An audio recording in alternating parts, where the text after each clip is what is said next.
स्वर सुधा मंच पर आप सभी का स्वागत है। प्रस्तुत है शिवानी की कहानी करिए क्षमा। अगर आपको कहानी अच्छी लगे तो कृपया चैनल को सब्सक्राइब कर दीजिएगा। उस बर्फीले तूफान में हीरावती की विचित्र खोह में बंदी हुआ श्रीधर भावनाओं के उफान में संयम के बंधन को तोड़कर जैसे आदिम मानव हो उठा और अस्वस्थ मन एवं शरीर दोनों को वह पूर्ण विश्राम देना चाहता था। एक तो वह सर्वदा अपने प्रत्येक भाषण को बड़े परिश्रम से प्रस्तुत करता था, फिर इस भाषण में तो उसे अपने आगामी चुनाव के प्रतिद्वंदी को धोबी पछाड़ की पटकनी देनी थी। मेज पर धरी दुग्ध धवल टोपी उसने सिर पर धर ली। जब तक वह अपने इस जादुई यंत्र को सिर पर धर उसकी तीखी उस्तरे सी धार पर हाथ न फेरता, वीणा वर दंड मंडित करा देवी सरस्वती उससे रूठी ही रहती। टोपी सिर पर धर वह दर्पण के सम्मुख खड़ा होकर मुस्कुराया। प्रभावशाली प्रतिबिंब ने और भी अधिक आकर्षक स्मित का प्रत्युत्तर दिया। प्रशस्त ललाट, तीखी नासिका, विलासी क्यूपिड आधर और चिकना चुपड़ा चेहरा। श्रीधर को स्मित से संतोष नहीं हुआ। इस बार वह और भी आकर्षक ढंग से मुस्कुराया। होठ भींचकर प्रस्तुत किए गए उस संयमित स्मित का आकर्षण वास्तव में अनुपम था। कौन कहेगा कि वह 55 वर्ष का है? काले बालों को कौन सी अमृत बूटी पिलाता है वह? गत वर्ष यही प्रश्न विदेश यात्रा के बीच उससे कई विदेशी गत यौवनाओं ने घुमा फिराकर पूछा था। वह नम्र मिष्टभाषी भारतीय अपने यौवन की मरीचिका की व्याख्या संक्षिप्त शब्दों में देता। मेरे चिर यौवन का रहस्य है स्वस्थ मन एवं स्वस्थ शरीर।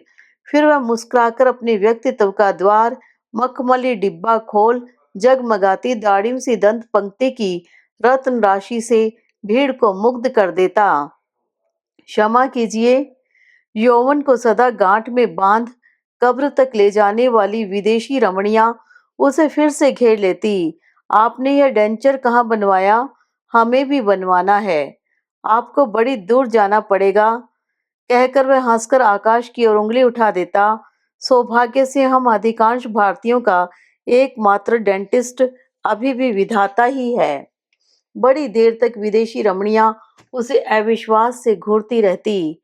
आज एक बार फिर अपनी उस स्वच्छ बहुचर्चित दंत पंक्ति को गर्व से निहार वह हाथ बांधे दर्पण के सम्मुख अपने दूसरे दिन दिए जाने वाले भाषण की आवृत्ति करने लगा। यह उसका नित्य का नियम था। विधानसभा हो या सार्वजनिक जलसा, बिना दर्पण के सम्मुख किए गए एक पक्के रिहर्सल के वह कभी भी अखाड़े में नहीं कूदता था। इसी से आत्मविश्वास का कभी न छूटने वाला पक्का रंग उसके गोल चेहरे को वार्निश की सी चमक से चमकाए रखता। वह अपने उन सहकर्मियों में से नहीं था जो घर से भाषण का होमवर्क करके नहीं लाते और ऐन भाषण के बीच विषय से इधर उधर भटकते बगले झांकने लगते हैं। उनकी ओछी हरकतों से कभी कभी उसका माथा लज्जा से झुक कर रह जाता था। सेक्रेटरी ने उल्टा सीधा लच्छेदार भाषा में भाषण लिख दिया और उन्होंने करकराती शेरवानी और कलफ की टोपी पहन मरसिया सा पढ़ दिया। लच्छेदार भाषा ही तो सब कुछ नहीं होती, विषय वस्तु का भी तो कुछ स्थायी महत्व होता है। यह नहीं जानती थी उसकी मूर्ख बिरादरी, पर कौन समझाए उन्हें। उनके कानों में तालियों की गड़गड़ाहट और गले में फूलों की माला पड़ गई तो गंगा नहा ली। पर श्रीधर जनता को पहचानने लगा था और जो कुछ भी हो, आज की बुद्धिजीवी जनता को छला नहीं जा सकता। इससे वह अपने दिमाग के कोठे को ठसाठस भरकर रखता था। उसके शब्दों के चयन, वाणी की ओज और उतार चढ़ाव में ध्रुपद धमार के गायक की सीधी आड़ी दुगुन और चौगुन लयकारी रहती।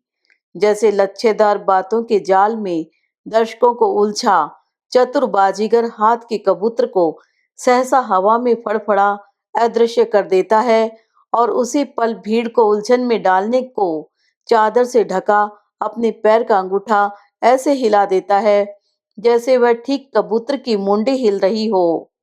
वह है, वह है, वहाँ छिपाया है, दर्शक कहते हैं। अरे, यह यह तो मेरे पैर का अंगूठा है भाई।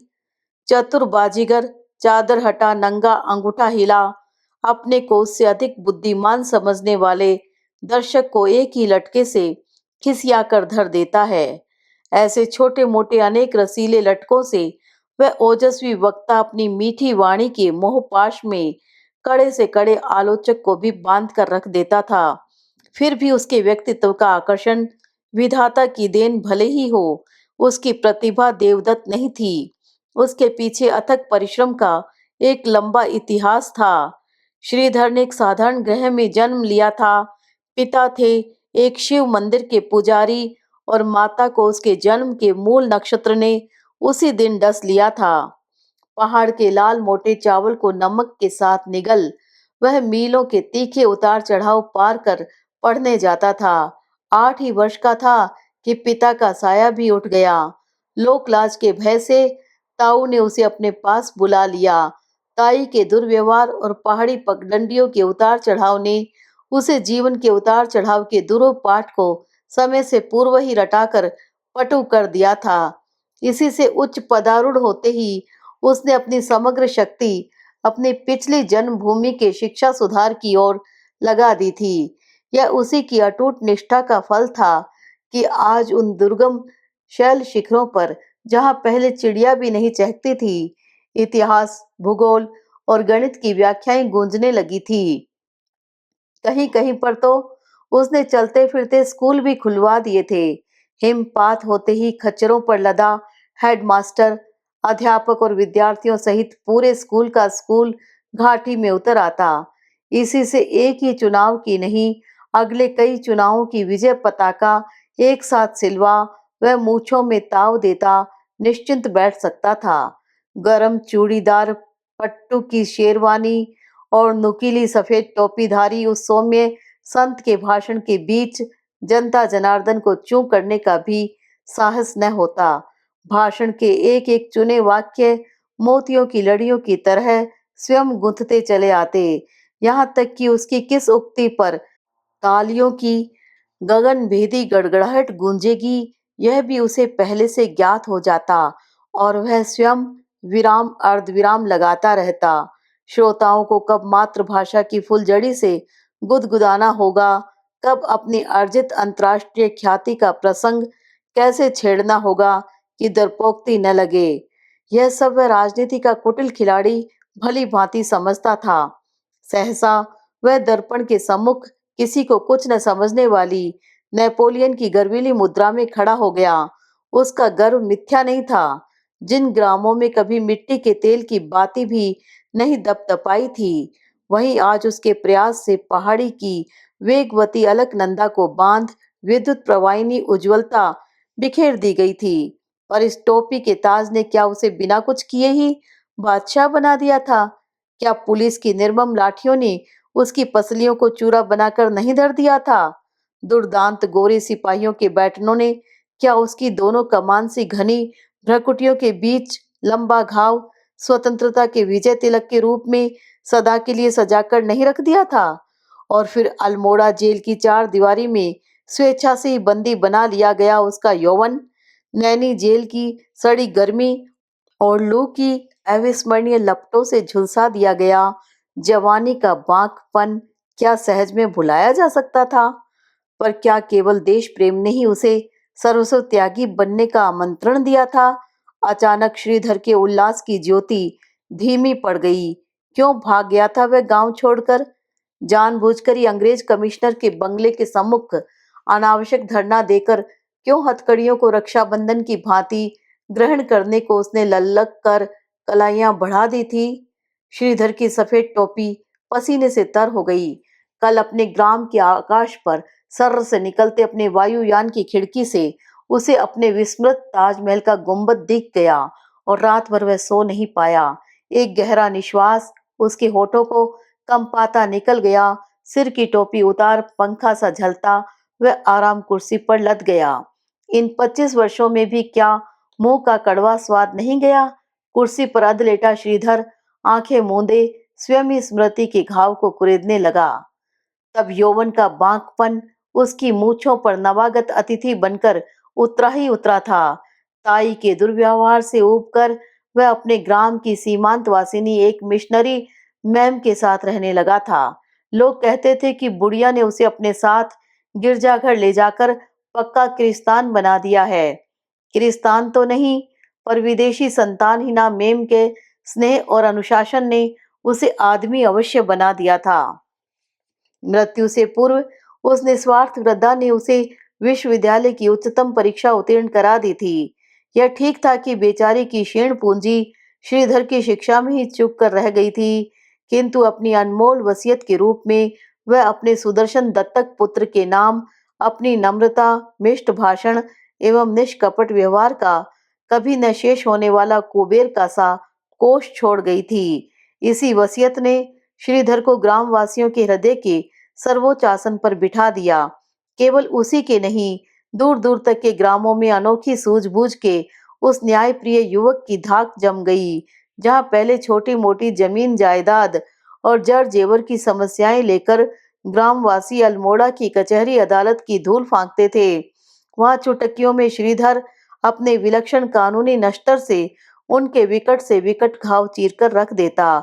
सर्वसम्मति से वह ग्राम का नेता चुन लिया गया था, किंतु चिंता एक ही बात की थी।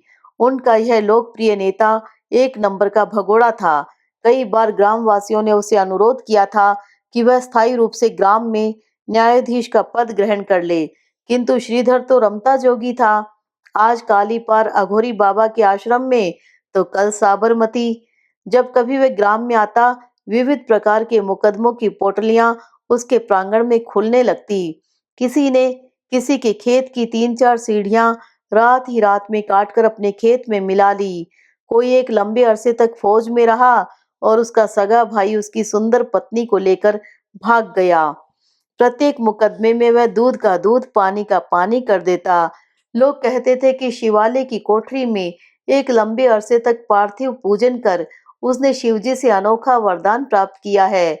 उसका अद्वितीय फैसला पक्ष और विपक्ष दोनों दलों को सदा मान्य रहता। एक बार ऐसे ही एक विचित्र मुकदमे में उसने अपने ग्राम की उस सैडी टॉमसन को पहली बार देखा, जिसके सौंदर्य और दुष्चरित्रता की दिगंत व्यापी दंत कथाओं को वह कई दिनों से सुनता आ रहा था। ठीक जैसे मोम की नायिका धृष्टा सैडी ही लहंगा ओढ़नी पहनकर बैठ गई हो, उसके विरुद्ध मुकदमा दायर करने आई थी स्वयं उसकी जुड़वा बहन प्रभावती, और पीछे पीछे थी पूरे ग्राम की भीड़। न्याय करो लाल साहब। विदेशी वृद्धा के दत्तक पुत्र श्रीधर को सब इसी नाम से पुकारते थे। इसके ससुराल वालों से बैर मोल लेकर मैंने इस नागिन को अपनी आस्तीन में पाला, और ठीक महीने भर में ही इसने मुझे डस लिया। और झोंटा पकड़ पीरू ने नागिन को खींचकर श्रीधर के पैरों के पास डाल एक लात जमा दी। संकोची श्रीधर हड़बड़ाकर खड़ा हो गया, पर क्षण भर को उसके घुटनों से लगी वह लंबी छरहरी चौड़े मर्दाने कंधों वाली शतरानी कपड़ों की धूल झाड़ती ऐसे खड़ी हो गई जैसे पैर रपटने से गिर पड़ी हो। न उसके चेहरे पर लज्जा या खिसियाहट की एक रेखा खींची, न उसने उस सार्वजनिक सभा में किए गए अपमान के विरुद्ध बड़ी बहन से कुछ कहा। सुंदर अम्लान चेहरा क्षणिक लाली से रंजित हुआ, पर दूसरे ही क्षण वह धृष्टा किशोरी वहीं पर धरे टीले पर तिनका चबाती ऐसे बैठ गई जैसे राज रानी हो। भवाल सन्यासी के से उस मुकदमे ने युवा न्यायाधीश को उलझन में डाल दिया। धन सिंह की पत्नी पीरू अपनी सुंदरी जुड़वा बहन हीरू को एक माह पूर्व अपने साथ ले आई थी। उसका भगिनी पति गैंग कुली था। कुछ ही माह पूर्व डायनामाइट ने चट्टान के साथ हीरू के सौभाग्य की भी धज्जियां उड़ा दी थी। तब से नित्य प्रभावती अपनी 18 वर्षीय बहन के दुर्भाग्य की कहानियां सुन सुनकर व्याकुल हो जाती। आज सास ने अंगारे से उसे दाग दिया, आज देवर ने माथा फोड़ दिया, आदि आदि। फिर वह एक दिन उसे स्वयं ले आई, पर 1 महीना भी नहीं बीता था कि हीरावती ने बहन की अनुपस्थिति में उसी के सौभाग्य कोष पर डाका डाल दिया। रंगे हाथों पकड़ा था प्रभावती ने। उधर पत्नी की दृष्टि में अपराधी धन सिंह अपने को दूध का धुला बता रहा था। एक ही घड़ी में भगवान ने एक ही नक्शे की दो मूर्तें रचकर रख दी थी। तो आप ही न्याय करें सरकार, दोष मेरा या विधाता का? मैंने जरूर इस छोकरी का हाथ पकड़कर इसे छाती से लगाया, पर यह भी तो चुपचाप छाती से लगी हंसती रही। एक सी सूरत, एक सी धोती और एक सी हंसी। अब धन सिंह साला क्या कद्दू का चश्मा लगाए था? धन सिंह का यह कद्दू के चश्मे वाला सस्ता मजाक जनता ने बेहद पसंद किया और एक तुमुल हास्य लहरी को रोकने के लिए स्वयं श्रीधर को खड़ा होना पड़ा था। भाइयों, आप सब जानते हैं कि पंचायत में मुझे हंसी ठट्ठा पसंद नहीं है। धन सिंह ठाकुर को जो कुछ कहना हो साफ साफ कहें। अब इससे ज्यादा साफ साफ और क्या कहूं अंदाता? धन सिंह ठाकुर अपनी रसिकता से बाज नहीं आया। धोती खोलकर नंगा हो जाऊं पंचों के सामने? अब और क्या कहूं? पर गंगा की सौ यह छोकरी टुकुर टुकुर मेरी ओर देखती हंसती रही। एक बार कहती कि मैं तेरी साली हूं तो क्या मैं इसे छूता? टीले पर बैठी अब भी वह छोकरी टुकुर टुकुर धन सिंह को देखती वैसे ही हंस रही थी। श्रीधर ने दोनों बहनों को देखा। सचमुच एक ही ठप्पे पर दो बहनों की सृष्टि की गई थी। अंतर दोनों में उतना ही जितना एक जोड़ा ऐसी धोतियों में होता है जिनमें से एक तो बिना धुली कोरी ही धरी हो और दूसरी धोबी की पछाड़ ने साफ कर दी हो। झूठ बोलता है बेशरम, प्रभावती ने घृणा से पति की ओर देखकर कहा और सीना तानकर पंचों के बीच खड़ी हो गई। मेरी हालत देखो लाल साहब, उसका स्वर उत्तेजना से कांपने लगा। क्या मेरी घाघरी गले से नहीं बंधी है? और क्या इस फटफटी छोकरी का पेट पीठ से नहीं लग रहा है? उसकी किसी चतुर क्रिमिनल वकील की सी इस दलील ने मुकदमे को जटिल बना दिया। अपनी गर्भावस्था के अंतिम उभार का समुचित प्रदर्शन करने के बाद बैठकर वह प्यासी कुतिया सी हाँफने लगी। ठीक ही कह रही थी वह। दोनों के चेहरे भले ही एक से हों, शरीर की गढ़न में किसी प्रकार की छलना के लिए गुंजाइश नहीं थी। टीले पर बैठी एक कहरे शरीर की सुंदरी स्वामिनी तिनका चबाती अब भी उतनी ही रहस्यमयी रही। पंचों की जूरी श्रीधर से विचार विमर्श करने पास की गंधाती गौशाला के पिछवाड़े चली गई। अंतिम फैसला देने से पूर्व इस विचित्र अदालत का यही नियम था। पता नहीं क्या फैसला देगा लाल साहब। उसका फैसला सदा बेजोड़ होता है। श्रीधर का गंभीर कंठ स्वर पहाड़ी मंदिर के दमामे सी चोट करता गूंज उठा था। भाइयों, पंचों के मत से धन सिंह ठाकुर निर्दोष है। धन्य हो लाल साहब। धन सिंह के पांचों पांडवों से भाई टोपियां उछालने लगे थे। हो सकता है, श्रीधर कहता जा रहा था कि अंधेरे में ठाकुर अपनी साली का चेहरा ही देख पाए हों, शरीर नहीं। और दोनों बहनों के चेहरों में तिल रत्ती का भी अंतर नहीं है, यह तो आप स्वीकार करेंगे ही। सैकड़ों आंखों का फोकस एक साथ ही प्रमुख नायिका के चेहरे की ओर घूम गया। दोष निश्चय ही हीरावंती देवी का है। क्या आप घबराहट से चीख नहीं पाई? श्रीधर ने अपने सहृदय प्रश्न से अड़ियल घोड़े की लगाम में ढील दी कि शायद इस प्रश्न का सहारा पाकर कह दे कि हाँ, मैं घबरा गई थी। पर वह तो निरुत्तर सिर नीचा किए अपनी उसी रहस्यात्मक मुद्रा में मुस्कुराती रही। उस उद्दंड किशोरी की इस चोरी और सीनाजोरी को देख न्याय प्रिय श्रीधर का खून खोल गया। इससे पूर्व भी उसके पास इस दूसरे ग्राम से आ टपकी महामारी सी मारक दुष्चरित्रा हीरावती के उन्मूलन के अनुरोध की प्रार्थना करते कई गुमनाम पत्र आ चुके थे। हीरावती देवी, आपको 10 मिनट का समय और दिया जाता है। इस बीच भी आप अपनी सफाई न दे सकी तो पंचों को अपना फैसला देना ही होगा, श्रीधर ने दृढ़ स्वर में कहा था। हीरावती ने बड़ी उपेक्षापूर्ण दृष्टि से श्रीधर को देखा, फिर द्रोणगिरी के पीछे लाल आग के गोले से डूबते सूर्य की ओर अपनी दृष्टि निबद्ध कर दी, जैसे अस्ताचलगामी सूर्य के साथ ही पंचों के निरर्थक प्रश्न को भी डुबो रही हो। 10 मिनट तो क्या, 10 वर्ष की अवधि दिए जाने पर भी शायद हीरावती उसी दार्शनिक मुद्रा में मुस्कुराती रहती। हार कर पंचों ने फैसला दे ही दिया, क्योंकि दोनों जुड़वा बहनों का रंग रूप एक ही था। शरीर के आकार का अंतर भी स्थायी नहीं था। गर्भभार से मुक्त होने पर प्रभावती फिर अपनी जुड़वा बहन का अविकल प्रतिरूप बन जाएगी और ठाकुर धन सिंह को अपनी घातक भूल दोहराने की संभावना और अधिक बढ़ जाएगी। इसी से श्रीमती हीरावती को आदेश दिया कि वे 12 घंटे के भीतर ग्राम की सरहद खाली कर दें। फैसला सुनते ही हीरावती मुस्कुराकर श्रीधर की ओर मुंह फेरकर खड़ी हो गई। पहली बार उसने मुंह खोला। ठीक है पंचों, मैं आज से कोड़ी साहब के ओडियार में रहूंगी। वह तो आपके गांव की सरहद के बाहर है न। उसने एक बार फिर अपनी रस सिक्त मुस्कान से ग्राम के मनचलों को तिलमिलाकर धर दिया। अचानक भीड़ स्तब्ध हो गई। कहती क्या है छोकरी, कोड़ी साहब की गुफा में रहेगी? चारों तरफ से मीठे सेब, नाशपाती, अखरोट और मील के वृक्षों से आच्छादित उस लंबी रेल टनल सी बनी अंधकारपूर्ण प्राकृतिक गुहा में बहुत पहले तक विदेशी चित्रकार आकर रहने लगा था। अब ग्रामवासियों के कथनानुसार वह गुहा उसी साहब की प्रेत योनि का स्थायी आवास बन गई थी। अपने विभत्स महारोग को अपनी ग्रीक देवता से सुंदर देह में छिपाए वह विदेशी जब गुहा में रहने आया तो उसके रोग का कोई भी बाह्य चिन्ह देखने में नहीं आता था। ग्रामवासी उसे पादड़ी साहब कहकर पुकारते थे। धीरे धीरे किसी खंदक में छिपे कुटिल शत्रु की भांति उसके रोग ने उस पर अचानक आक्रमण कर दिया और वह निहत्था नहीं जूझ सका। पहले हाथ की अंगुलियां गई, फिर पलकें, और एक ही वर्ष में वह बुरी तरह लंगड़ाने लगा। कुछ दिनों तक वह अपने ठूंठ से हाथों से गुहा भित्ति को अपनी अनूठी कला से विभूषित करता रहा, पर एक दिन विवश तुलिका नीचे गिर पड़ी। साहब फिर भी सहज में पराजय स्वीकार करने को तत्पर नहीं हुआ। जो कलात्मक हाथ तुलिका को धन्य करते थे, उन्होंने कुदाली थाम ली। जलना, रामगढ़ और कुल्लू से सुनहरे सेब, नाशपातियों की पौध मंगाकर कौड़ी साहब ने अपने विकृत हाथों से फल और पुष्पों के भावी नंदनवन की सृष्टि कर दी। यह ठीक था कि वह स्वयं फल खाने तक जीवित नहीं रहेगा।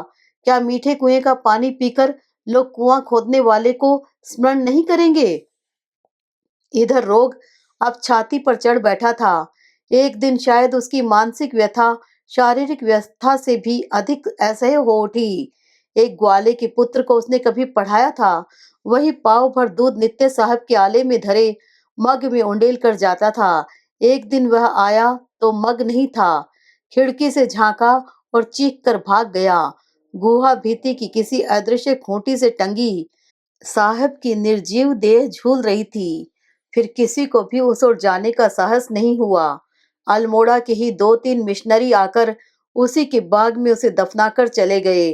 तब से प्रतिवर्ष सेब और नाशपाती के वैभव से गतराए कोड़ी साहब के बाग का व्यर्थ यौवन अनाघ्रात पुष्प की भांति झरझर कर मुरझा जाता। लोगों का कहना था कि गुहा की छत से झूलता कोड़ी साहब संध्या होते ही कूद जाता है और बड़ी चौकसी से अपने बाग की रखवाली करता है। उसी ओडियार में सुंदरी हीरावती के रहने का अमानवीय संकल्प सुनकर उसकी बहन ने कहा, बहुत देखे हैं ऐसे ओडियार में रहने वाले। पर जब तीसरे ही दिन उस दुस्साहसिनी नारी को किसी ने साहब के बाग के सुनहरे सेब बेचने बाजार जाते देखा तो पूरा ग्राम दंग रह गया। कुछ ही घंटों में वह ठोकरी भर सेब बेच बेच अपनी नई गृहस्थी बसाने के सामान से भरी पोटलियां लेकर मुस्काती लौटी तो स्त्रियों में कानाफूसी होने लगी। देखा कितने बड़े बम गोले से सेब आड़ू हैं। कोड़ी साहब की हड्डियों की खाद डली है इसी से।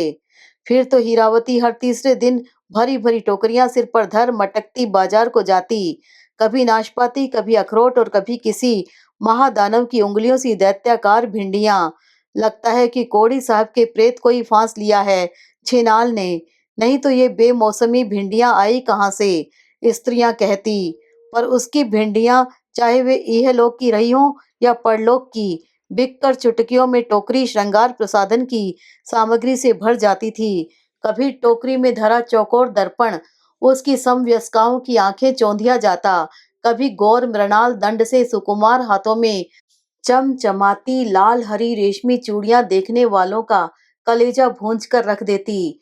हीरावती भी जानबूझकर ही अपनी उत्तरोत्तर बढ़ती स्मृति का ईंधन ग्राम वधुओं की ईर्ष्याग्नि में झोंकती रहती कोड़ी साहब के बम गोले से सेबों की लालिमा ने उसके मंगोल कपोलों को अपनी अनुपम तूलिका से रंग दिया। नित्य के फलाहार ने वन देवी के सलोने चेहरे की चिकनाई पर नवनीत का प्रलेप कर उसे नवजात शिशु के चेहरे सा सुचिक्कन बना दिया। वह जिस पथ से फलों का निर्यात करने जाती, वहां पर जानबूझकर ही ग्राम के मनचलों की टोलियां चक्कर लगाने लगी। एक तो वह जब से उस भूतई गुहा में रहने लगी थी, उसका मूल्य तरुण वर्ग में बहुत बढ़ गया था। वह गिरी शिखर शेर और भालुओं का कुख्यात अड्डा था। उस पर 3 मील की तीखी चढ़ाई नित्य पार कर चढ़ना उतरना हंसी खेल नहीं था। फिर दिन डूबे लौटने पर कौड़ी साहब के प्रेत का सानिध्य मसान साध रही है चुड़ैल। स्वयं उसकी बहन ही इधर उधर कहती फिरती, पर गुहावासिनी विचित्र कपाल कुंडला को किसी की चिंता नहीं थी। श्रीधर के शिवालय की खिड़की से तुंग पर्वत की शुक नासिका सी मुड़ी चोटी पर बनी हीरावती की लंबी गुहा किसी मृत गैंडे की मटमैली देह सी बड़ी स्पष्ट दिखती थी। कभी कभी खद्योत सा दीपक टिमटिमाता दिख जाता और कभी गुहा की चिमनी पर मंडराती धूम लेखा। क्या सचमुच ही मसान साध रही होगी हीरावती? श्रीधर मन ही मन सोचता। पगडंडियों से उतरती उस अनुपम लावण्यमयी ग्राम्या को लोलुप दृष्टि से निहारते वह ग्राम के कितने ही युवा प्रौढ़ यहाँ तक कि वृद्धों के पोपले मुखों को भी लाल टपकाते देख चुका था। यह ठीक था कि घास के बोझ को थामने में लचक गई कटी की मोहक भंगिमा प्रदर्शन में स्वयं उस मायाविनी की कोई कुचेष्टा नहीं रहती थी। वह मोहक लचक तो प्रत्येक कुमाऊनी को विधाता का देवदत्त वरदान है। जिस नृत्य प्रवीणा किसी स्वर लय के साथ संगत देती चाल की शिक्षा आधुनिक युग की गगनचारिणी विमान परिचारिकाओं को माथे पर पुस्तक धर महीनों कड़े अनुशासन से चाबुक की मार से दी जाती है, उसे कुमायूं की वह पर्वत कन्या सहज स्वाभाविकता से घास का ऐसा बोझा सिर पर धरते ही सीख लेती है। ऐसी ही संगीत मुखर चाल के घुंघरू बजाती हीरावती घास का गट्ठर सिर पर धरे उतरती तो आसपास से सीटियां बजने लगती। कमर से कसकर बांधा पिछोड़ा कसी वास्कट के खुल खुल जाते बटनों पर नीली पीली मालाओं का उठता गिरता जाल और भुजंग प्रयात के से छंद में बंधी मीठी पदचाप अपने सात्विकी की ग्राम से हीरावती की मनहूस छाया हटानी ही चाहिए मुझे। नित्य श्रीधर अपना एक ही संकल्प दोहराता, पर अब तो हीरावती को उसका न्याय दंड स्पर्श नहीं कर सकता था। वह तो सचमुच ही ग्राम की सरहद के बाहर थी। इधर भ्रष्ट हीरावती ने उसका सिरदर्द और बढ़ा दिया था। ग्राम के प्रवेश द्वार में उसका शिवालय था और हीरावती नित्य वहां से उतरते हुए अकारण ही खांसती खकारती शिवालय का घंटा जोर जोर से बजाने लगती। शंभू हर हर कहती हुई वह कभी कभी उसकी सांकल भी खड़खड़ा जाती। उठा हो जज साहब, तुम्हारी कचहरी का टाइम हो गया। उसकी ओछी हंसी का स्वर श्रीधर को जहर सा लगता, पर झुंझलाकर वह खून का घूंट पी जाता। एक तो औरत जात, ऊपर से ऐसी बेगैरत, कौन मुंह लगे। वह रजाई सिर तक खींचकर सोता रहता। एक दिन हीरावती समय के कुछ पूर्व ही आ धमकी। मंदिर का घंटा शायद उसने जानबूझकर ही नहीं बजाया। रात बीतने ही को थी कि खुसुर पुसुर सुनकर श्रीधर जग गया। कार्तिक का महीना था। आए दिन शिव मंदिर में पार्थिव पूजन कर ग्राम की स्त्रियां शिवलिंग को दूध दही से नहला जाती। हो न हो कोई कुत्ता ही शिवलिंग को चाटने घुस आया होगा। श्रीधर ने लाठी उठाई और दबे पांव जाकर खिड़की से झांका। कल भी ठीक आधी रात को एक काली कुतिया दूधिया शिवलिंग को अपवित्र करने घुस आई थी। कल तो हाथ नहीं आई, आज कमर तोड़कर रख दूंगा, सोचता श्रीधर झांकने को बढ़ा। पर वहां तो कोई दूसरी ही छाया अपनी अपावन उपस्थिति से शिवालय को अपवित्र कर रही थी। शिवलिंग के सम्मुख घुटने टेके आंखें मूंदे भाव विभोर होकर हीरावती मीठे करुण स्वर में गा रही थी। नरेणा नरेणा मेरी कैया नी कैया, करिया नी करिया, करिए क्षमा क्षमा मेरे प्रभु। नारायण हे नारायण, मेरा किया ना किया, कहा अनकहा, सब क्षमा करना, क्षमा क्षमा मेरे प्रभु। दोनों आंखों से आंसू की अविरल धारा बहाती वह शिवलिंग का अभिषेक सा कर रही थी। नित्य इन्हीं आंखों से हंसने, खिलखिलाने और चिढ़ाने वाली आनंदी हीरावती आज किस दुख से रो रही है? उस रहस्यमयी नारी के हृदय का भेद लेने को श्रीधर व्याकुल हो उठा। वह धीमे पैरों से बढ़कर खिड़की के पास सट गया। ओह, ग्राम छोड़कर जा रही है हीरावती। पास की टोकरी में उसके कपड़े, श्रृंगार, पिटारी, बर्तन भांडे धरे हैं। शायद जुड़वा बहन की समता उसे रुला रही है, या ग्रामवासियों का निर्मम व्यवहार। पर वह स्वयं रूपवती हीरावती को रुला सकता है, यह बात वही वीतरागी संयमी युवक स्वप्न में भी नहीं सोच सका। वह तो चुपचाप स्वयं ही अपनी शंका का समाधान कर कोठरी में लौट आया और सांकल चढ़ाकर सो गया।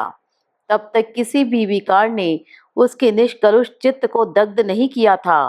हीरावती उसके लिए एक ऐसा सुंदर जंगली गुलाब थी जिसे हवा में झूमते देखना कला पारखी चित्त को निश्चय ही रुचता था, किंतु उसे तोड़कर कभी सूंघा भी जा सकता है, यह उसने कभी सोचा भी नहीं था। दूसरे दिन, तीसरे दिन और कई दिनों तक हीरावती नहीं दिखी। निश्चय कोड़ी साहब का प्रेत उसे अपने साथ कब्र में खींच ले गया है। ग्राम की स्त्रियां कहती तो श्रीधर को मन ही मन हंसी आती। वह तो हीरावती को माल असबाब सहित जाती देख चुका था। चलो, अच्छा हुआ फोड़ा फूट गया, उसे नश्तर नहीं लगाना पड़ा।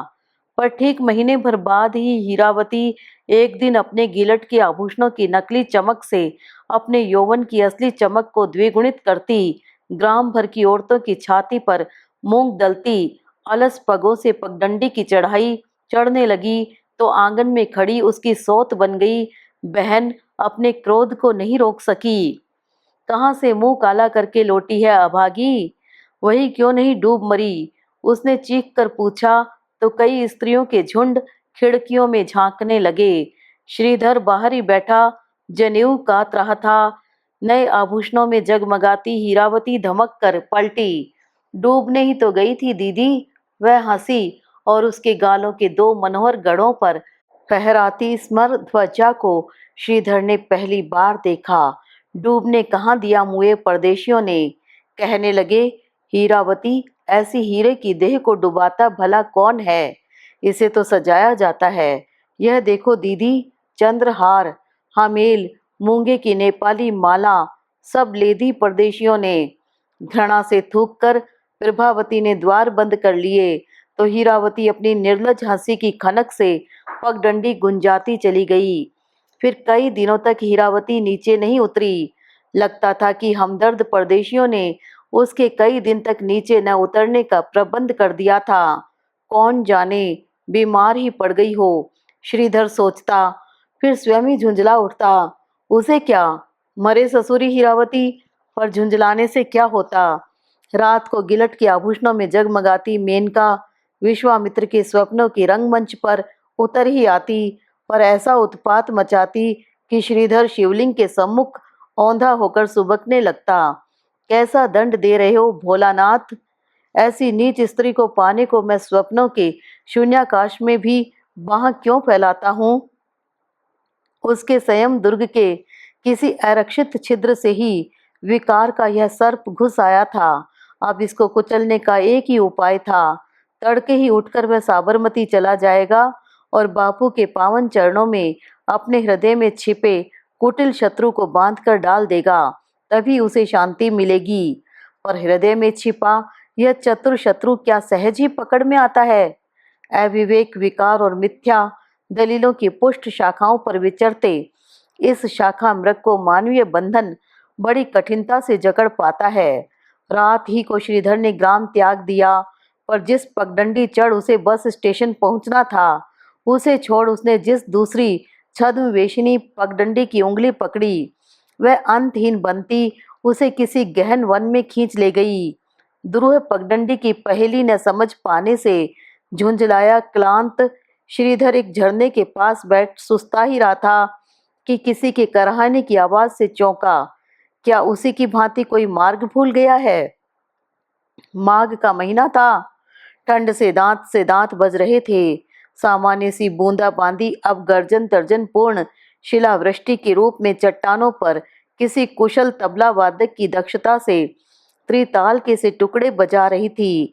वह लपक कर पेड़ों के झुरमुट को छाता बनाने को बढ़ा तो कराह की ध्वनि स्पष्ट होकर उसके पैरों से टकरा गई। कौन? अंधकार के काले कंबल ने उसका गला घोंट दिया। ओह लाल साहब, तुम हो? बचा लिया। शंभो, मैं हूं हीरावती। जिन बेड़ियों का बंधन काटने वह ग्राम छोड़कर भाग रहा था, उन्हीं के लौह पाश ने उसके दोनों पैरों को जकड़ लिया। हीरावती ऐसे सिसक रही थी जैसे सिसकी के साथ ही प्राण निकल जाएंगे। घास काटकर लौट रही थी, मोच आ गई। बस किसी तरह खींच खींच कर मेरी गुफा में पटक दो। लाल साहब, तुम्हारे गुण नहीं भूलूंगी। श्रीधर अजीब पसोपेश में पड़ गया। हीरावती को वह खूब पहचानता था। कहीं बहाना बनाकर वह छाया ग्राहिणी सिंहिका उसे अपनी गुहा में अपनी लोक प्रसिद्ध शुदा का ग्रास बनाने को तो नहीं खींच रही थी। देर मत करो लाल साहब, हत्यारा आता ही होगा। देखते नहीं बदबू आने लगी है। उसने अधैर्य से कहा तो श्रीधर भी चौंक उठा। वनराज की निकट आती ऐसे दुर्गंध को जन्म से ही वनों में रहने वाला श्रीधर भी खूब पहचानता था। वह तड़प कर झुका और भीगी घास पर असहाय पड़ी हीरावती को उसने अपनी बलिष्ठ भुजाओं में उठा लिया। आह, धीरे पकड़ो लाल साहब, पैर में ठेस लग रही है। हाय, मेरा हंसिया तो उठा लो। हीरावती ने कराह कर कहा। भाड़ में जाए तेरा हंसिया। बोल, कहाँ है तेरी गुफा? झुंझलाकर श्रीधर हाँफने लगा। हीरावती की गठी काठी का बोझ असामान्य रूप से भारी लगने लगा था। सहम कर हीरावती इधर उधर करती, कई क्षीण दुरूह पगडंडियों का प्रदर्शन करती गुफा तक पहुंच गई। बस यहीं भीतर पटक दो मुझे। भगवान तुम्हें लाट कमिश्नर बनाए। लाल साहब, तुम न मिलते तो अभागा आज मुझे खा ही डालता। गुहा में प्रवेश करते ही श्रीधर को लगा जैसे वह किसी गर्म दहकती भट्टी के पास खड़ा हो गया। बाह्य और गुहा के तापमान में धरती आकाश का अंतर था।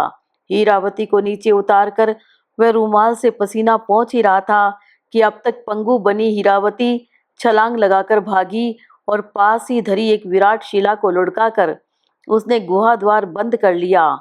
बाप रे बाप, वह लंगड़ाती हुई चट्टान का ही सहारा लेकर खड़ी हो गई। कभी कभी तो बिल्ली के पंजे टेक कर आता है हरामी। देखो, उसने श्रीधर को खींचकर दरार के पास खड़ा कर दिया। देखो, वह हंसकर फुसफुसाई। साथ ही साथ एक विकट गर्जना से वन के ओर छोर गूंज उठे। साहसी श्रीधर को भी पसीना आ गया। गुहा द्वार पर लुढ़काई चट्टान के पास दोनों खूनी पंजे टेके ऋषि मुनियों की जटा जूट सी अपनी सुनहरी आयाल पीताब स्कंधों पर बिखराए कुमाऊं के क्रूर नरबक्षी ने दूसरी गर्जना की।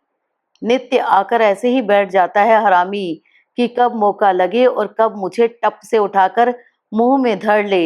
एक एक पंजा देखा कितना चौड़ा है, तुमसे भी चौड़ा। बड़े लाड से हीरावती श्रीधर की हथेली पकड़ने को झुकी तो वह झिड़क कर दूर हट गया। छोड़ो, मुझे जाना है। कहाँ? हीरावती धृष्टता से मुस्कुराने लगी। बाहर पंजा टेके तुम्हारा दादाजी बैठा है और इस छोटी खिड़की से तुम्हारे पहाड़ी जतिया के से कंधे छिटक नहीं पाएंगे। बैठो, मैं आग जलाती हूँ, चाय पीकर सुस्ता लो, फिर जाना। मैं क्या तुम्हें बांध कर रखूंगी? हार कर श्रीधर बैठ गया। बाहर शायद बर्फ गिरने लगी थी। एक अद्भुत शांति और सन्नाटे से घिरे गिरी शिखर स्तब्ध खड़े थे। चट्टान के बाहर अडिग भव्यता से विराजे वन केसरी कभी अधैर्य से गरजते, कभी कभी दुनिया की भांति अपने धनुष के से कंधे हिलाकर बर्फ की रुई सी धुनकर फैला देते हैं। हीरावती ने मशाल सी जलने वाली लकड़ी छिलुक को जलाकर चूल्हे के पास गाड़ दिया था। उसी तीव्र शिखा से आलोकित गुहा की चित्र प्रदर्शनी देखकर श्रीधर स्तब्ध रह गया। क्या यह कोड़ी साहब की एक ही दिव्य तुलिका का चमत्कार था? कहीं कांगड़ा गढ़वाल शैली की कृष्ण वधू वर्षा मुखरित रात्रि के अभेद्य अंधकार की कुंडलियां कुचलती अभिसार के पथ पर चली जा रही थी?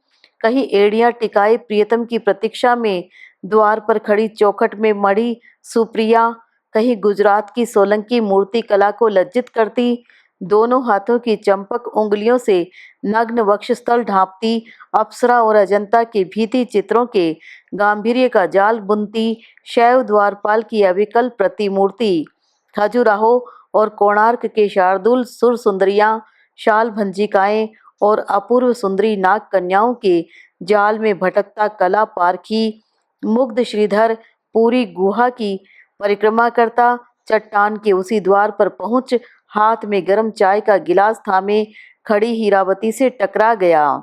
गर्म चाय ठंडे पैरों पर छलकी तो वह चौंका। लगता है मेरे रनिवास महल ने लाल साहब को मोह लिया है। देखा न बगुला भक्त साहब को, बड़ा पादरी बना फिरता था। पेट में ऐसी विद्या भरी न होती तो अकेली गुफा में भला ऐसी वैसी नंगी औरतों की फोटो उतारता। कहीं अपने ईसा की भी एक तस्वीर बनाई पादरी साहब ने। लो चाय पियो, देखूं चौकीदार गया या नहीं। श्रीधर को गिलास थमा, उसने खिड़की से झांका। गया हत्यारा, कितनी बर्फ गिर गई है, एकदम बद्री केदारनाथ बन गया है। एक बार बर्फ गिरने पर यहाँ 7-8 दिन तक नहीं गलती। चलो अकेली से दुकेली भली। वह चाय की चुस्कियां लेती श्रीधर के पैरों के पास खिसक आई।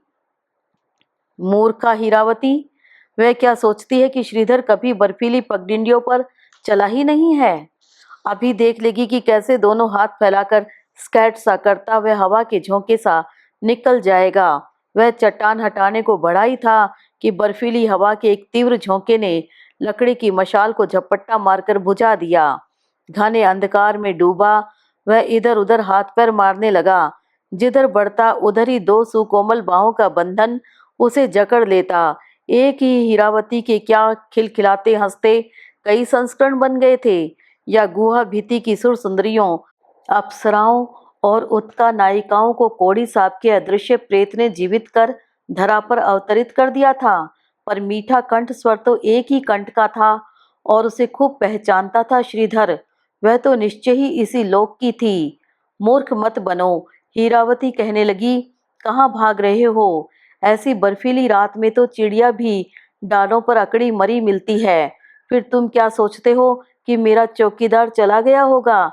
तुम्हारी ताक में छिपा किसी खंदक में बैठा होगा। ऐसी कंचन सी देह उस हरामी के पेट में जाने दे, ऐसी मूर्ख नहीं है हीरावती। वह पालतू बिल्ली सी उसके कंधे से अपने सुकोमल कपोल घिसती और भी निकट खिसक आई। उसने अभी किसी भी स्त्री का स्पर्श तो दूर, उसकी छाया का भी स्पर्श नहीं किया था। वह इस घातक अनुभव से तिलमिला उठा। एक नरभक्षी बाहर था तो दूसरी नरभक्षिणी भीतर। अचानक उसकी संयमित चेतना सुप्त अग्नि सी जगकर फुफकार उठी। दूर हट, तूने मुझे समझा क्या है? वह उत्तेजना, विवशता और क्रोध से बुरी तरह हाँफता चट्टान उठाने को बढ़ा तो हीरावती दोनों हाथों को बांधे मार्ग अवरुद्ध कर खड़ी हो गई। मैं भी देखती हूँ कि कौन माई का लाल हटा सकता है मुझे। जितनी बार श्रीधर उसकी दर्पपूर्ण चुनौती से जूझने को आगे बढ़ता, उतनी ही बार सतर्क खड़ी हीरावती की कांचन सन्निभ देह की दुर्भेद्य प्राचीर उसे बिजली के 100 तारों से झंझना देती।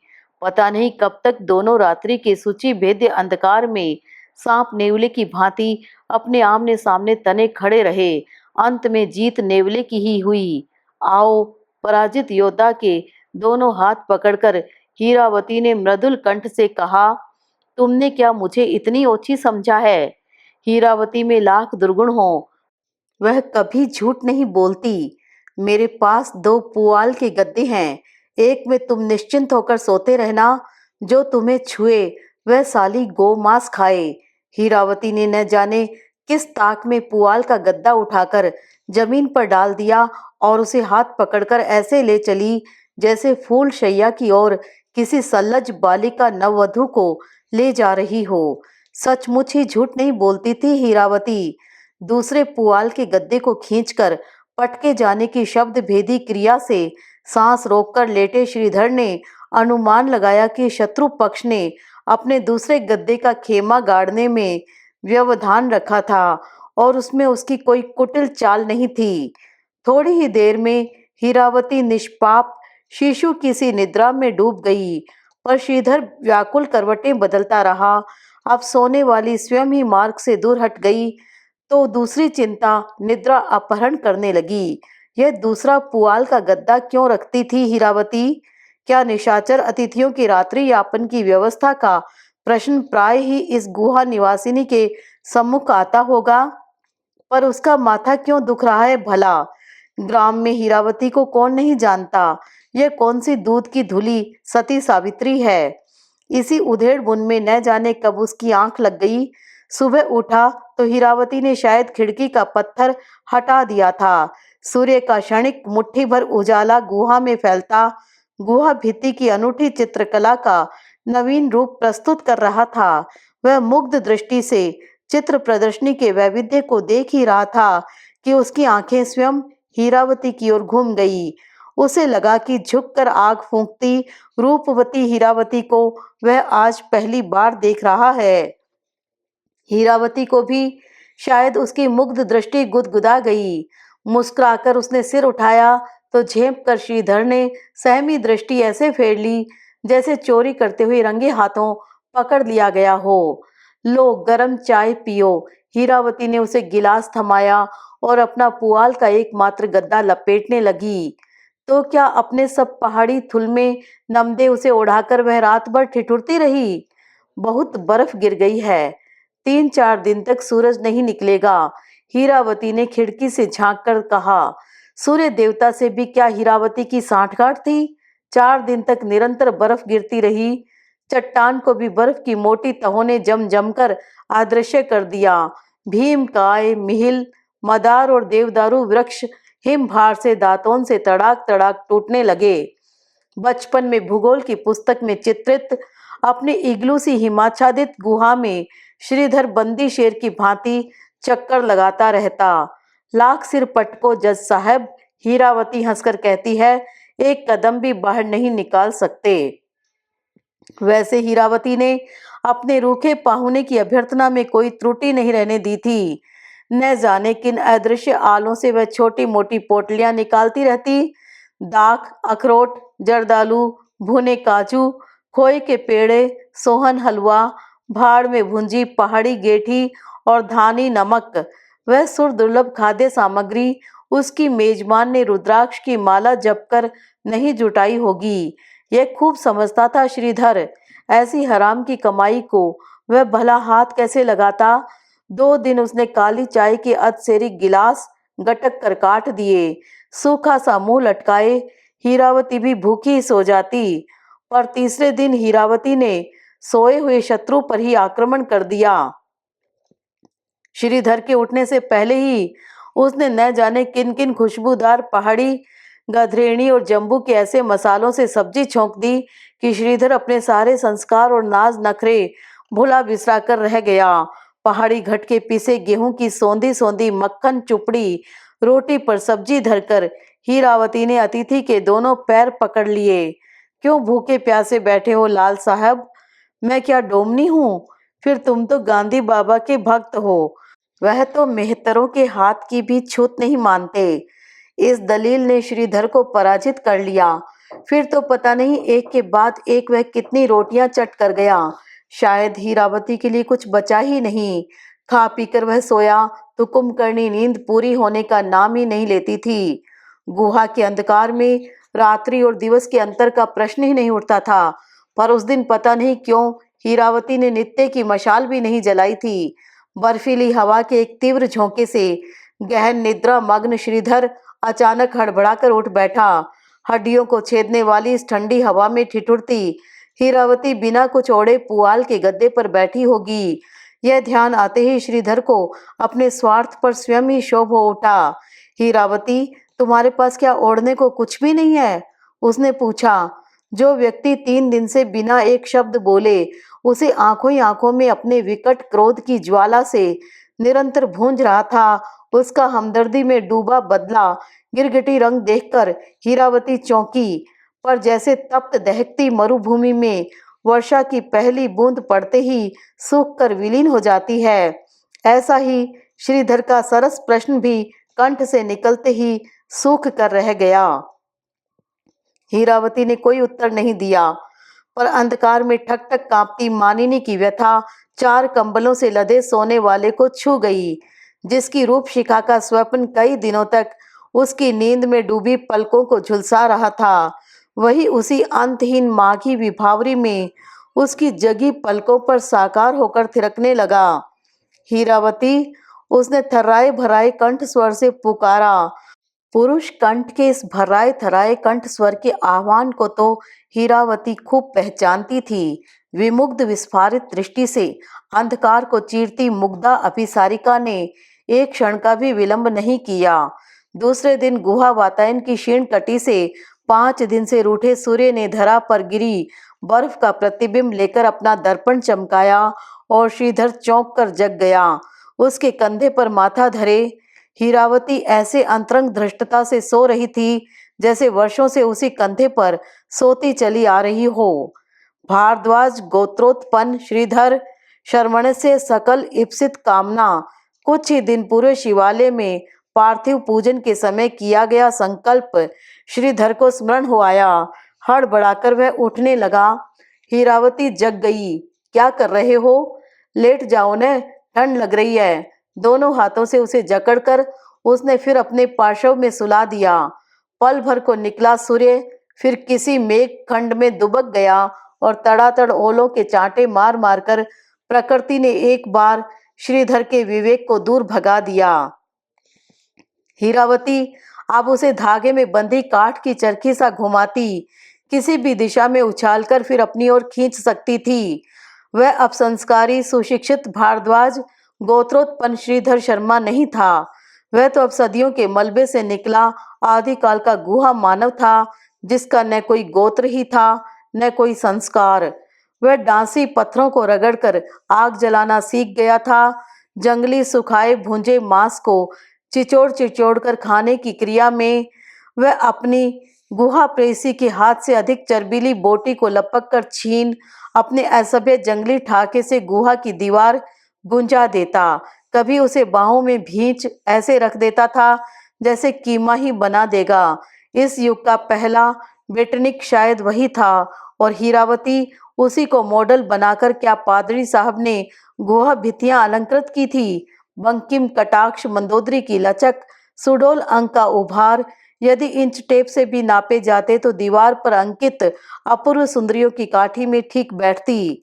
हीरावती एक दिन जानबूझकर भी वह एक मूर्खतापूर्ण प्रश्न कर बैठा। वह तो जानता था कि हीरावती कभी झूठ नहीं बोलती। गांव वाले जो तेरे लिए कहते हैं वह क्या सच है हीरावती? हीरावती का चेहरा भक पड़ गया। इतने आमोद प्रमोद के उत्सव के बीच जैसे उसे किसी ने झोंटा पकड़कर जमीन पर घसीट लिया हो। वह एक शब्द नहीं बोली। रक्तहीन कपोलों पर टपकाते आंसुओं ने ही श्रीधर के प्रश्न का उत्तर दे दिया। बात सच न होती तो क्या मुखरा हीरावती चुप बैठी आंसू बहाती? एक लंबी सांस खींचकर वह उस दिन बिना खाए ही उठ गया। छी छी, कैसी नीच औरत थी हीरावती। बर्फ न गिरी होती और मौसम साफ होता तो शायद वह गुफा में ही हीरावती के 1-2 प्रेमियों से टकरा जाता। उस दिन भी हीरावती न जाने कब तक चूल्हे के पास भूखी बैठी कांपती रही। कभी खांसता, कभी उसासे भरता, कभी अकारण ही कराहता। श्रीधर करवटें बदलता रहा, पर अंत में भूखा भिक्षु विवाह भोज के 56 व्यंजनों की जूठन देख एक बार फिर अपना विवेक, संस्कार, निष्ठा सब भूल भाल कर जूठी पत्तलों की ओर बढ़ गया। हीरावती, उसके थर्राए भराए कंठ स्वर ने पुकारा। और फिर हीरावती भला क्यों चूकती? छठे दिन कड़ी धूप ने बर्फ पिघलाकर बहा दी थी। हीरावती टूटे वृक्षों की टहनियां बटोरने चली गई थी।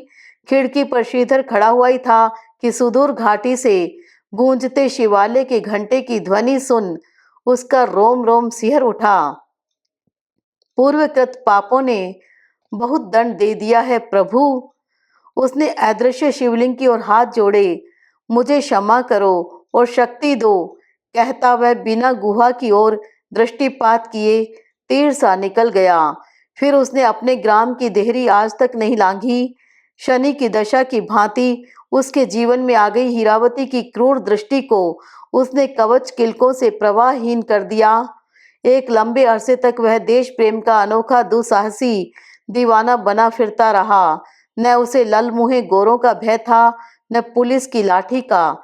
एक बार हीरावती का समाचार उसे जेल में ही मिला था। उसी का परिचित एक साथी उसे जेल में मिलने आया था। अपने गांव की हीरावती भी तो इसी जेल में थी। आज ही बरेली ले गए हैं उसे। हीरावती सहसा अल्मोड़ा जेल की काली चारदीवारी पर असंख्य सुर सुंदरियां और नाग कन्याएं अंकित हो गई। हीरावती, वह क्या करने आई है यहाँ? और फिर तो उसके जघन्य अपराध की विस्तृत वर्णना सुनकर श्रीधर स्तब्ध रह गया। अलकनंदा में अपने नवजात शिशु पुत्र की मूड़ी डुबोए हीरावती को ग्राम के डाकिये ने देखा, और जब तक वह भागकर पटवारी को बुला लाया, नन्ही लाश को तीव्र लहरें अदृश्य कर चुकी थी। ऐसी बेहया नंगी औरत है, उसका साथी कह रहा था। हमारे गांव की इज्जत मिट्टी में मिला दी। हाकिम ने पूछा, हीरावती देवी, क्या यह सच है कि तुम अपने बच्चे की मूड़ी नदी में डुबोए बैठी थी? सिर झुकाए वैसे ही मुस्कुराती रही, हरामी, जैसे तुम्हारी अदालत में मुस्कुराती रही थी। किसका था? हाकिम ने पूछा तो बोली, सरकार, आप तो दिन रात पहाड़ों का दौरा करते हैं, कई झरनों का पानी पीते होंगे, कभी आपको जुकाम भी हो जाता होगा। क्या आप बता सकते हैं कि किस झरने के पानी से आपको जुकाम हुआ है? कट कर रह गए हम लोग। अब भुगत रही है हत्यारिन। आज इतने वर्षों पश्चात उसी हत्यारिन की स्मृति श्रीधर को विवल कर रही थी। क्या अब भी वहीं रह रही होगी? क्या सचमुच ही उन सुकुमार हाथों ने अलकनंदा की तीव्र हिमशीतल लहरों में किसी नन्ही सी देह को निर्ममता से बहा दिया होगा? श्रीधर ने हाथ की घड़ी देखी। भाषण की एक भी आवृत्ति पूरी नहीं कर पाया था। न जाने किन किन चिंताओं के गड़े मुर्दे उखाड़ने में स्वयं ही सिरदर्द मोल ले लिया। चिंताएं भी क्या एकाध थी? रुग्णा पत्नी का चिड़चिड़ा विलासी स्वभाव उसे बुरी तरह उबा देता, और वह वन बिलाव सा अनावश्यक दौरों में जंगलों की खाक छानता फिरता। चारों पुत्रियों का विवाह कर चुका था, पर चारों जामाताओं की ठगी प्रथा को विलियम बेंटिंग की ही भांति जड़ से उखाड़ने के प्रयत्न में वह घर भर से बैर मोल ले चुका था। उधर इकलौते पुत्र ने लड़कियों के से बाल बढ़ा लिए थे और पुरखों की कुल कीर्ति पर झाड़ू फेरकर रख दी थी। विद्यार्थियों की हड़ताल हुई तो काला झंडा लिए उसके कुल दीपक ने ही स्वयं पिता का पुतला जला विद्यार्थी समाज में अपना विशिष्ट स्थान बना लिया था। जहां नेता का पद प्राप्त करने में पिता को सर्वस्व त्यागना पड़ा था, वहां पुत्र ने 3 ही दिन में 7 बसें जला, असंख्य सरकारी इमारतों के बेंच तोड़, एक रेलगाड़ी उलट नेता का सर्वोच्च पद अनायास ही प्राप्त कर लिया था। उसी अशांति से बचने श्रीधर सिर मुंडाकर घर से भागा तो ओले पड़ने लगे। अपनी जन्मभूमि के सूखाग्रस्त इलाके का हवाई दौरा करने निकला, और उस विस्मृत घाटी में खंखार से ताजमहल के गुंबद ने दबे नासूर को फिर उभार दिया। सॉरी सर, पीए ने खिसियाई विवश स्वर में कहा। आपसे मिलने एक पगली सी औरत आई है, कहती है कि आप ही के गांव की है, बस दर्शन करके चली जाएगी, मानती ही नहीं। पीए अपना वाक्य पूरा भी नहीं कर पाया था कि पगली सी औरत सिर पर मैली पोटली में गुड़ की भेली बांधे सजे कक्ष के रेशमी पर्दे के पास फटे पैबंद सी चिपक गई। यह कैसे आ गई यहाँ? क्या मेरी इच्छा शक्ति से खींच लाई? मन ही मन श्रीधर सोचने लगा, पर विरोधी पक्ष की दुधारी तलवारों से दिन रात जूझने वाला सेनानी चौकन्ना हो गया। उसका पीए एक नंबर का घाघ था। कहीं हीरावती के कलुषित अतीत का आंशिक विवरण भी सुन लिया होगा तो प्रेस रिपोर्टर की सतर्कता से मन की कलम संभाल ली होगी पट्टे ने, और दिन रात अपने कई सहकर्मियों की चरित्र हत्या को क्या स्वयं दिन दहाड़े नहीं देख चुका है? आओ आओ बहन हीरावती, उसने हंसकर कहा। हीरावती चौंकी। अब तक वह मुग्ध दृष्टि से श्रीधर के विलासी कक्ष के भित्ति चित्रों को ठीक वैसे ही देख रही थी जैसे 25 वर्ष पूर्व श्रीधर ने उसकी गुहा भित्ति को देखा था। बैठो हीरावती, क्लांत स्वर में अब प्रणयी का घर्राया आह्वान नहीं था। यह तो एक थका मांदा पथिक दूसरे पथिक को 2 घड़ी साथ बैठकर सुस्ताने का स्नेहपूर्ण निमंत्रण दे रहा था।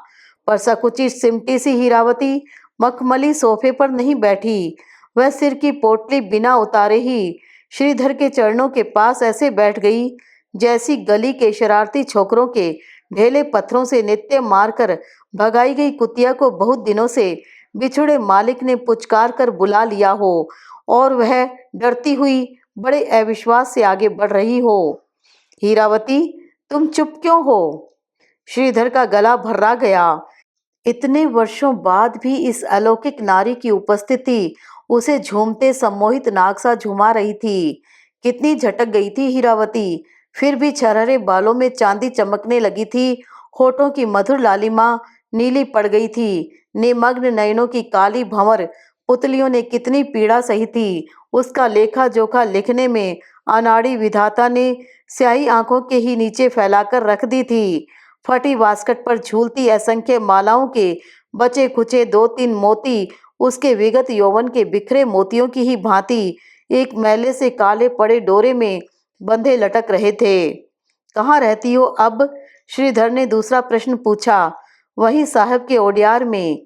गला भी न जाने कैसा भारी भारी हो गया था हीरावती का, जिसे विदेशी विस्की वायस कहते हैं। ऐसी ही बैठी आवाज, क्या पीने भी लगी होगी अभागी? तुमने ऐसा क्यों किया हीरावती? प्रश्न के कंठ से छूटते ही श्रीधर को पसीना छूटने लगा। क्यों कर बैठा ऐसी मूर्खता? क्या वह नहीं जानता था कि हीरावती कभी झूठ नहीं बोलती? जन्मते ही उसने आंखें खोली। हीरावती ने मैली ओढ़नी से आंखें पोंछी। मैंने पहचान लिया, अदालत में मैं पहली बार झूठी बनी। तुम्हारी ही कंजी आंखें थी, वही नाक, वैसे ही टेढ़े होंठ कर मुस्कुराया भी था दुश्मनियां। सोचा कि मैं तो बदनाम हूं ही, तुम्हें कीचड़ में क्यों घसीटूं? सारा गांव तुम्हें पूजता था। बड़ा होता सब पहचान लेते कि किसका बेटा है। श्रीधर पत्थर की मूरत बना बैठा रहा। चलूं लाल साहब, मोटर का टाइम हो गया है। बाहर के साहब से कह आई थी कि बस दर्शन करके चली जाऊंगी। और दर्शन करके ही चली गई हीरावती। वह क्या कभी झूठ बोलती थी? न एक शब्द उपालंब का, न लांछन का, न याचना का, न अधिकार का। सिर पर मैली ओढ़नी से बंधी गुड़ की भेली धरे वह चली गई। किसने कहा है? इमर्सन ने या किसी और ने कि संसार की अदालत अभियुक्त को भले ही क्षमादान देकर मुक्त कर दे, स्वयं उसके अंतःकरण की अदालत कभी क्षमा नहीं करती। आज इसी अदालत में बेड़ियों से जकड़ा वर्षों का फरार अपराधी सिर झुकाए खड़ा था। अचानक वह उठा, सिर की टोपी उतारकर दूर पटक दी। एक ग्रामीण की भेंट की गई मोटे ऊन की खुरदरी पंखी निकाल उसने ओढ़ने की भांति लपेट ली। अब कोई नहीं पहचान पाएगा उसे। पिछवाड़े की खिड़की से कूदकर वह सड़क पर निकल आया। इधर उधर देखता वह मंदिर की ठंडी सड़क पर पहुंच गया। ताल की कगार स्पर्श करती ढलने को तत्पर ऊंचे ऊंचे विलो वृक्षों की लंबी कतार, सूनी सड़क पर ठंड से ठिठुरते एक आध कुली और पंखी में लिपटा किसी ग्रामीण सा गंवारू बना स्वयं श्रीधर। बीच बीच में ताल की हिमशीतल हवा कानों में थप्पड़ से मार जाती और कछुए की तरह गर्दन सिकोड़ लेता। मंदिर की सीढ़ियां चढ़कर वह सुस्ताने लगा। निभृत मंदिर के सम्मुख लगी छोटी बड़ी घंटियों की कतार को छूते ही जल तरंग की मधुर खनक से देवालय गूंज उठा। वह मीठी खनकती घंटियां श्रीधर को अतीत की विस्मृत घाटी में अंगुली पकड़कर खींच ले गई। इसी गुहा स्थित पाषाण देवी की स्निग्ध सिंदूरी मूर्ति के सम्मुख नतमस्तक हो उसने कितना कुछ मांगा है। पुत्रियों के लिए वर, कर्कशा पत्नी से मुक्ति, कुपुत्र को सन्मति, चुनाव की जीत, पर न तो मोक्ष की आकांक्षा है न वैभव की। पंखी में लिपटा दीन दरिद्र याचक आंखें मूंदे मूर्तिवत खड़ा रहा। क्षण भर को उसे लगा कि शरीर से उपस्थित न होने पर भी काला फटा लहंगा फटफटाती, सिर पर मैली पोटली में गुड़ की भेली धरे डरी सहमी उसकी आदर्शनी गुहा प्रेसी उसके पास सटकर बैठी करुण स्वर में गा रही है। कैया नी कैया, करिया नी करिया, करिए क्षमा, क्षमा मेरे प्रभु।